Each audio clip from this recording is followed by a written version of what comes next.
folks, and welcome to Gatekeeper Media's In the Mix. My name is Nick Hanson, and alongside me is my co-host. How you doing today? Doing pretty well. I'm Isaac Goldblatt, and I am Gatekeeper Media's Catch Cam. Glad to be alongside you, Nick. Perfect. This is In the Mix, and this is going to be some fresh new faces for you for the rest of the season. So I hope you enjoy. Like and subscribe if you haven't already. But we are here at the 40th annual Discraft Get Lakes Open, and I'm very excited about this event. It's one of my favorites all year. How about you? Being out here in Milford, Michigan, having all the folks bring us in, it's looking beautiful. The weather's amazing. All the nature. It's pretty great to be out here. Yeah, these courses are really set in a great park, and you're going to see that showcased today. We have rolling hills. The course is very long, and the wind can always be a factor here in Milford, Michigan. Would you say, Isaac? For sure. These hills definitely are rolling, bringing in different elevation. The weather will bring in plenty of wind. These hills are actually toboggan hills where in the winter kids can go sledding, so the elevation is matched for great hills. Yeah, so you can imagine how much elevation change is going to be knowing that this is on a toboggan hill. Holes are going to be significantly uphill, they're going to be significantly downhill, and it's going to be a good mix of when you're going up and down throughout the course, I would say, where it's not just all uphill holes in a row followed by a couple downhill holes. It's definitely not. It's almost back and forth every other hole. I'd say 1 is downhill, 2 is uphill, 3 is downhill, 4 is a little mixed, but it literally does not stop back and forth. The elevation is throughout. Yeah, and I would say this is one of the hardest courses on the Pro Tour just because of, what's physically demanded of you in 3 rounds here in Michigan. I would say the one thing that was good this week, though, is the weather was actually pretty good for this time of year, wouldn't you say? I feel blessed. Compared to where we were last week in Kentucky, it was beaten down. It definitely was much, much better out there this week. Yeah, normally I would say that the weather here in Michigan this time of year is going to be hotter and a little muggier, I would say. But last week, we really were fortunate enough to, I don't think it went over like 85 last week. I don't think it got too high in the whole bug situation. We were well prepared. There was plenty of sunscreen on hole 10. Shout out to Eric. Early recognition is critical. They were making sure that people were reapplying after the front 9. Definitely good up there. Yeah, so let's get into the course itself. A couple changes this year, and how would you walk us through that, will you? So all the holes are similar, if not the same, except for holes 9, 10, and 11. Hole 9 is a brand new hole, whereas last year it was a large dumping hyzer where you would kind of just hope for the best when you're putting it in. It wasn't the safest area for spectators. It was hard to see. Now hole 9 is a par 3, 472 feet. It's a nicer gap that allows you to really attack the basket, I'd say. Yeah, so I was seeing 2 lines, I would say, this week at it. It was the straight at it line with that flip-up driver. Maybe for some of the bigger arms like Calvin, maybe a fairway can get all there with the glide. But for the most part, I would say it's driver up the middle, or some of the really big arms were throwing that big out and around shot. They were going around the tree. In our one practice round, we had Corey Ellis who almost aced it. I mean, he was a hot guy out there in the rounds these last 3 rounds, but during our practice rounds, he was really pushing it too. Yeah, so he was throwing that out in the round, but let's hear about the next one. Hole 10 is just the length has changed, correct? Yeah, so hole 10 is a very similar hole to last year, but position off the tee really matters. The position from last year was just on top of the hill. It is a par 4 this year, 507 feet. But the new pin is pushed up another, I'd say, 150 feet up the hill. So position and placement off your drive is crucial to make sure that you can get up the gap for an easy par, if not if you're running your birdie. Yep, and I believe that's the women's distance. Is that correct? And then the men's distance is 650 feet. Yes, so correct. A new par 4 for both the women and the men, but still significantly harder for both.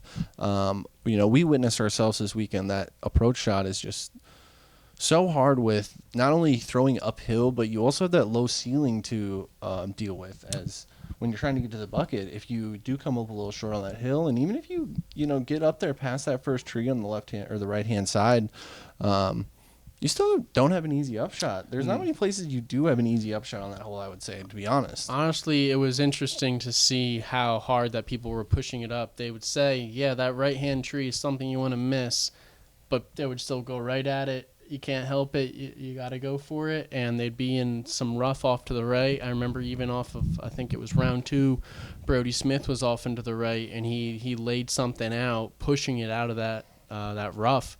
You just got to do what you got to do to get out of there. Yeah, so tough new holes there, and then let's walk through that last one, hole 11. Hole 11 is a nice turnover downhill shot. It's a tucked in tee pad. It goes downhill. That is 512 feet. It's a little blind when you're trying to get down to the fairway, and there is some OB left and right. But if you can get a nice shot down position placement, you'll have a simpler par definitely for that hole. Perfect. So there's the new changes to the course this year. Let's get into the Mpo recap. Starting with our front 9 on the first round on Friday, we had some hot scores come out of that front 9. Right out of the bat, for sure. Yeah, so 6 down coming out of Kyle Klein, Paul Macbeth, and Casey White. Send it, bub. So 6 down on the front 9 is that's a scorcher right there. I mean, you're feeling good round 1. Usually it's coming out harder. You don't know what to expect. New holes. I mean, you didn't get to the new holes yet, but the front 9, it sets a nice tone. Yeah, and just behind them at 500 par is Corey Ellis, Simon Lizotte, and Ty Love. Yeah, his boy Ty Love. Yeah, what's so good. The front 9 is really where you're going to see most of the birdies come in bunches, where the back 9, it gets pretty hard overall. Yeah, the back 9 with more of the par 4s than the changes to the courses, it's going to set some anxieties. You don't know how things are going to go, but when you come in with a 6 down or a 5 down, that you have some wiggle room. You can breathe easy. So these guys coming in hot round 1, not even done through the front 9. Yeah, and as we look to get to the end of round 1, we saw some double digits out of 2 players. Yeah. Shooting a 1071 for Corey Ellis and Kyle Klein. 10 down, baby. So the double digits is kind of where I thought people would get with ideal conditions, and we just started to crest it. I think maybe we could get a 12 or a 13, but if someone does a 12 or 13 on that course, they're having a day. They're definitely having a day. I mean, if you can get double digits consistently, that's what puts you in contention. Yeah, so after day 1 there, the 10 down for those 2 players is, really going to set them apart. And if they can continue to match that moving forward, they're going to be a good spot. But one thing I want to spotlight for round 1 was Ben Calloway on hole 6 had an eagle from 200 feet away. And you, sir, had a very, very good front row seat to that. I would love to hear the story. And that I did. It's lucky enough that highlight happened on our coverage. If you want to check out round 1's coverage, hole 6, there is Ben setting up on the tee pad. This is a shot that you'd either want to set a placement turnover, or if you're really risking it, Simon's done it before, you whip out a roller. This is what Ben did. He pushed it down the fairway, and it starts rolling, comes by me. This hole dips down into a gully. He sits right there. His next shot, I'm behind the basket, through the gully and over about 200 feet away. Ben sets up a shot, pushing it through the bushes, glides ever so easily, skips off the ground, and skips right up into the basket. Wow. Was that a rewind?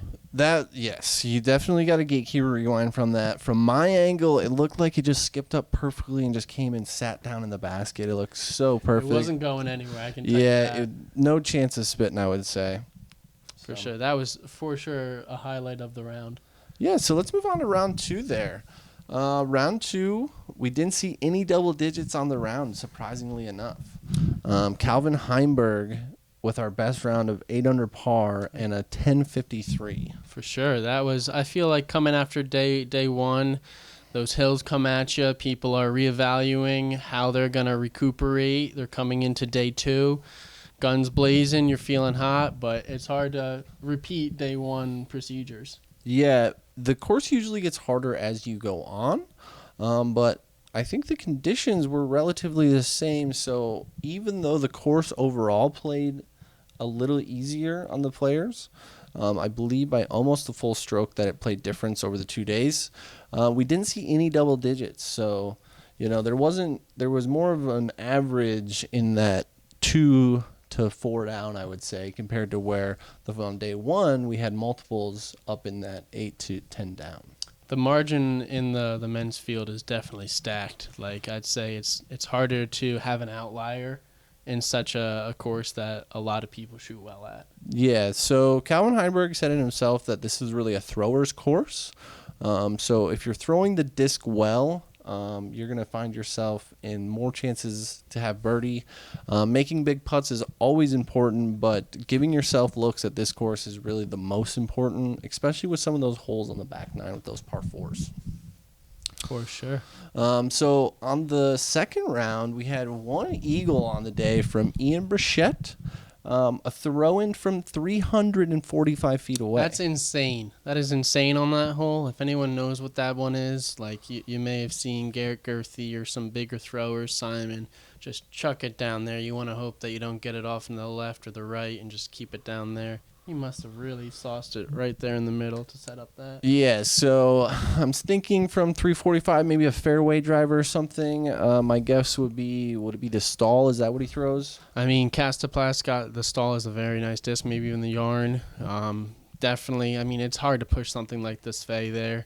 Those Castoplast boys can chuck, though. So. They have some guns on them. And wrapping out some hot rounds from the second round of 7 down, we had Adam Hammis, Andrew Marweed, Simon Lizotte coming in with a 7 down with a double bogey and a single bogey. So he just makes magic happen. 10 birdies on the round for him. That's pretty good there.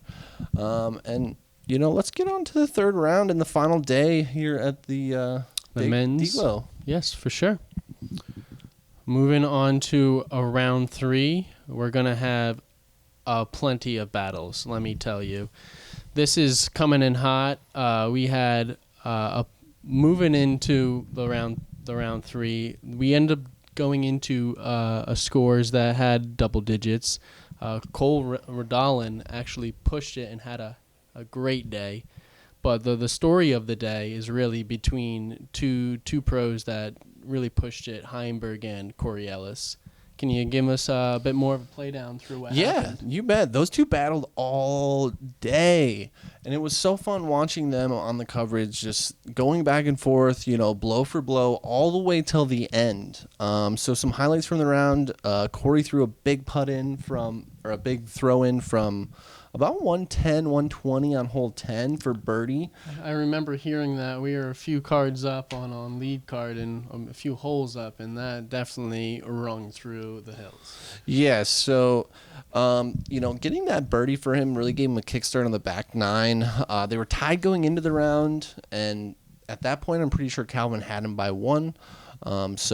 Keeping that distance when Calvin also got a birdie, I believe, is very important. Yeah, pushing right off. And like you were saying, Cole's round of 12 down is that peak top of what I think, is really possible at that course. Quick look here, that 12 down came bogey free. Whew. So very squeaky clean round out of him. Speaking of bogey free is what's going to really set a difference out here in these MPO fields. I know that if the more bogeys you have, unless you're Simon Lizotte, it's going to be pretty hard to come back.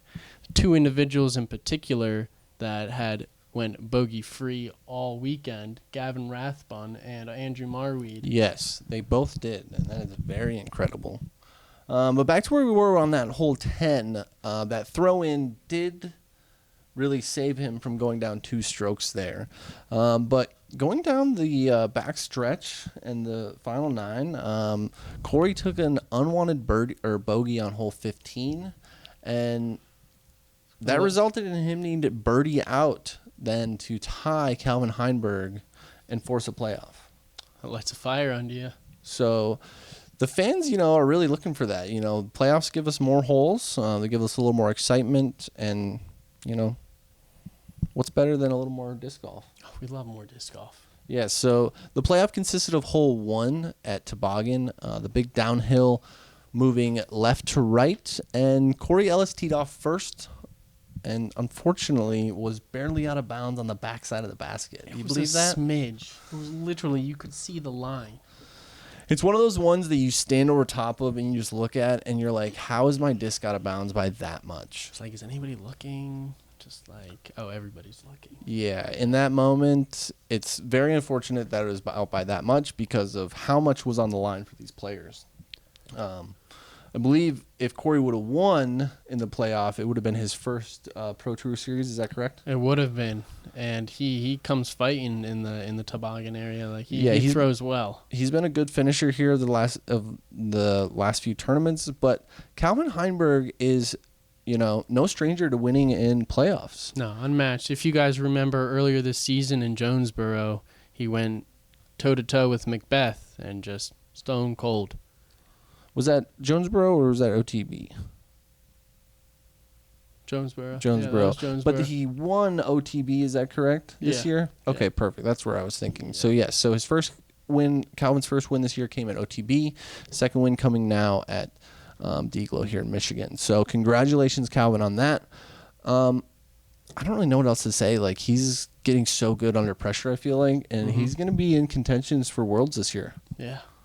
So definitely coming in hot. Someone to be forced to be reckoned with. Yeah, so congratulations to him once again, and let's move on to some players' highlights from this weekend. So, like we were saying, in the top 10, there was 2 players that did not have any LBs, and that was Gavin Rathbonn and Andrew Marweed. Most players in the top 10 had 1 to 2 LBs, and one person that sticks out to me, though, is Kyle Klein. He was in the top 10 and had 5 OB strokes. So, just cleaning up a couple of those, and he might be up there. And yeah, he was rocking our chase card on the last day, and he pushed himself up. I mean, yeah, if you erase any of those OBs, it's a difference maker. Yeah, it's a different story, and if you're only 1 to 2 strokes off the lead, it's a big difference than 4 to 5. And without those OB strokes, who knows? He could have been up there in that chance for a playoff as well. But we're going to highlight Andrew Marweed's putting performance quick, though. What a performance this weekend out of him for putting. Yeah. 42 for 42 from inside the circle and 12 of 19 from circle 2. He led the field in gained putting, gained circle 1X, and gained circle 2. So 3 out of the 4 stats, he led the field in this weekend. Lead the field in stats, you'll lead the field in general. Yeah, so that's a no-brainer that we saw him up there in the top 10. Let's go ahead and kick it over to the FPO. Let's get them recapped on the weekend. Starting on day 1. Day 1 for them was the hardest day, and, not surprising, as usually the first day is the hardest for most tournaments, as, people kind of have some jitters. You're getting your last-minute tweaks out of your round. But for 2 players that actually came from overseas, we're going to see them as a hot round. It's honestly incredible to me. Yeah, it's quite surprising. They shoot these 2 players, Paige Pierce, Katrina Allen, both come over from the European Open after shooting and doing amazing for the President's Cup, and Paige taking down another major.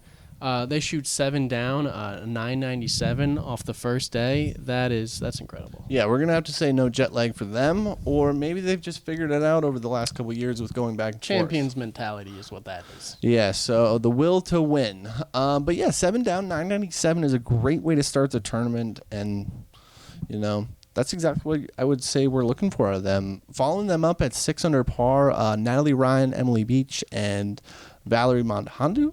And at 5 under par, we have Macy Valadiaz. 4 under is Juliana Korver and Owen Scoggins. Yeah, thanks for taking over there for me. I got you. You, brother. And we're going to highlight some players here from the first round as well. Juliana Korver and Raven Klein both eagled hole 13. That's incredible. Like, right? I mean, like my noodle arm can't do that stuff. It's That's some shout out, ladies. Good job. Well done. Those are some great eagles to be had. I mean, this course wasn't easy or soft by any means. So any eagle out here, I would say, makes a difference. It's a good one. And hole 13 is, just for reference, a 526-foot par 4. So these ladies are getting a 2 on that. So great job from them. And we'll kick it over to round 2, moving day. Moving day it's going to be quite essential coming out with the hot round. Natalie Ryan shoots a 9 down. This 9 down is going to propel her to get into the leaderboards, and that 9 down is actually a 1,007 rated, really setting a tone against the rest of the women in the field. Yeah, it's actually going to give her a 4-stroke lead after the day. So that 9 down is pretty incredible, I would say. The 1,000 rated out of the FPO division is always something to be impressed about, I would say. But following up, Emily and Valerie aren't very far behind at 4 strokes. I mean, anything can happen at this course with the amount of OB. And then Owen and Macy at 8 under. Oh, sorry, we skipped over Paige and Kat at 10. But that's going to be your leaderboard after day 2. And some of the highlights from the women out there on day 2 were pretty good as well. You want to hit us with those? Yeah, so some more eagles like we were saying earlier that are just too impressive to not tell about. Emily Beach and Stacy Ronsley both eagled 3. That was the one that we were talking about earlier with Ian Brochette. I don't know how, if he can do it and now these women are doing it, you know that it's a feat. It's a feat to do. So the women are playing hole 3 as a par 5. We'll just state that. Put it out. But even a 3 on that hole for the women is very good. I mean, I think both of those were pretty close. But one more to highlight here is Rebecca Cox on hole 2. Oh, wait, had a birdie on 2 with a circle 2 putt. That was a big putt made. Yeah, she's going to be the only birdie on the day from there. And on hole 18, Ella Hansen had a birdie putt from circle 2, and she was the only birdie on the day. So that's a push to get out there. Hole 18, looking all up after the 18 holes of up and down hills to be able to push it up there and execute. That's a good finish and feeling on the day for sure. Yeah, you're a little tired, but then to get that jumper to go in, or maybe stand still. It's a good feeling because you're usually tired once you're getting up that hill. So for sure.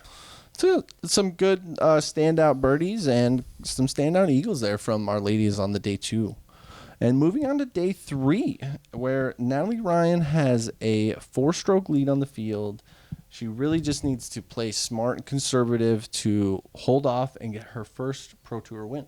Yeah, this is honestly, it's about playing smart golf. It's knowing you have a battle plan, you're going to stick to it, and you're ahead, so just stick to your plan. Yeah, she's been in good positions this year to play. She's played well at events, but she's also been in good positions where she could have won at other tournaments as well. And today she did exactly that. Or this weekend, I should say, not today. But she held on, and, she did great. She didn't. Yeah, you're able to fight past, having that stroke lead definitely can calm some nerves, but, being in winning contention is something not everyone gets to face so often. So being in the position, fighting through it, and achieving a goal that she's been working for is mighty impressive. Yeah, so congratulations to Natalie on getting the win here. We did have some charges, though. One specifically is Owen. In that last round, Owen shot a 993 rated round with 4 circle 2 putts. Man, can she putt? To jump her up to second place and to only lose by 2 strokes. So Natalie didn't have a full clean round that last round, but she played well enough to stay with, her cushion above and, to get it done. So she had an impressive weekend. So did Owen and Emily, coming in second or tied for second at 16 under. And then at 14 under, we had Paige and Valerie tied. And then at 12 under, we have Sarah, Macy, and Katrina all tied. So really just a stacked leaderboard there for these Definitely. women to be playing in. Just like the men's field, the women's field is just as much stacked these days, and any weekend any of them can win, I feel like. It's amazing to see that these women's fields growing and growing, the sport growing, that more people are being introduced and more girls can get in and play these sports, and the field is not going to be as diverse, and there's going to be more of a fight. Yeah, it's the last couple of years it was really kind of the Katrina and Paige show, I would say, for the majority of tournaments. Here and there we get another winner, but nowadays it's anybody's Multiple winners this year, Yeah. and different winners that we haven't seen before. Yeah. That's what we like to see. You bet. And so some highlights from that round 3. Emily Birch is going to be the only birdie on hole 1. Emily Beach. Emily, sorry. Yeah, Emily Beach. No, she's the only birdie on hole 1, and because if anyone saw that, And it was from inside the circle. So she's a really good lefty. So she's got the power, as you can tell, with that 500-foot downhill shot there. I'm curious to what she threw. I feel like we could figure it out, but I'm very curious to see what she threw on that. We could figure that out if we watch the coverage again, but she sure parked it. It was a great throw. So the other one standout was Paige Pierce getting the only birdie on hole 18 from a circle 2 putt. Yeah. And an overall stat for the women is the hardest hole on the weekend was hole 5. And it was only going to be actually birdied twice, and that came on day 1 by Natalie Ryan and Paige Pierce. That's so a tough one. congratulations. That is a great birdie to get. 480 feet downhill, par 3, I believe. Yeah, if anyone's seen that was a new hole last year, and this year they took away the mulch and they're putting in some nice sod and grass. Give it a year or two, and that thing's going to look even more beautiful. You're not wrong. So one thing that I did find interesting with the women's stats is Natalie won, but she actually didn't win any of the 4 categories that are like major categories that are in UDisc. Paige was the leader in tee to green. Owen was leader in green putting. That putter. So good. Emily led in Circle 1X, or gained in Circle 1X, and Valerie led and gained in Circle 2. So I mean, those are all top performers up there. all top performers in there, and so it seems like Natalie really just was overall very consistent. Nothing really stuck out as being like the majority of her game over the weekend, but she was just in a very consistent pattern over the 3 rounds to propel herself to the top and to the victory. That's all you need sometimes. Yep. And you know what? I think that's going to wrap up our FPO coverage. So once again, we want to congratulate our 2 winners from this weekend, Calvin Heinberg and Natalie Ryan. Isaac, anything else from this weekend that you want to share? I mean, I just want to say that this weekend was a great event held by Nate Heinold. It's Nate Heinold holds good events. Discraft puts in nice work. Plenty of great volunteers out here working the event. I was definitely getting my butt worked up and down, going, running up those hills. It was a workout. Yeah, did I hear that you actually were in a race on the last day? I was in multiple races. Multiple races on the weekend. Okay, yeah. Which one was the best? I mean, I gotta say, hole 14. You're coming out after 13. It's a big long field, and then it goes up. I got my backpack all ready, and I just start going. I don't even look behind me. The DGPT guy is running. I'm running. All the people are yelling. It gets fun. Yeah, that Michigan crowd. I appreciate you guys. Brought it last They weekend. brought it. If anyone got to see those crowds, I know the European crowds have been big. We've been seeing the hype. But those Michigan crowds, they brought it. They really brought it. I would say it's been the best crowd I've seen so far on tour this year. So Would you far. agree? I'd like to say so far. Yeah, so that's saying a lot for all the other stops. Either you need to step it up, or if you think you're bringing it harder than them, you need to keep bringing it. Hey. So that's going to do it for our little wrap up. Our wrap up of the Discraft Great Lakes Open event. Our next event that we'll be seeing you at is going to be Ledgestone, which is just a few short days away. It is a 4-day event in Peoria, Illinois, and really excited for that one. It's brought some good competition the last couple of years. Also, last year was A little bit different. Last year, I remember, it did not get the finish, actually. We had some weather delays. If anyone was there, I think you remember that lightning. We got to just hang out on that hole 6, for way too long to find out that it ended in a tie, actually. Calvin and Rick. But this year, we hope to see 4 days of action. Yeah, we hope to get an outright winner this year. I want to thank you. My name is Nick Hanson. I want to thank you from Gatekeeper Media. I want to thank those of you watching, our Patreon sponsor. And I'm Isaac Goldblatt, your catch cam here, and keep banging them chains. We'll see you on the next one.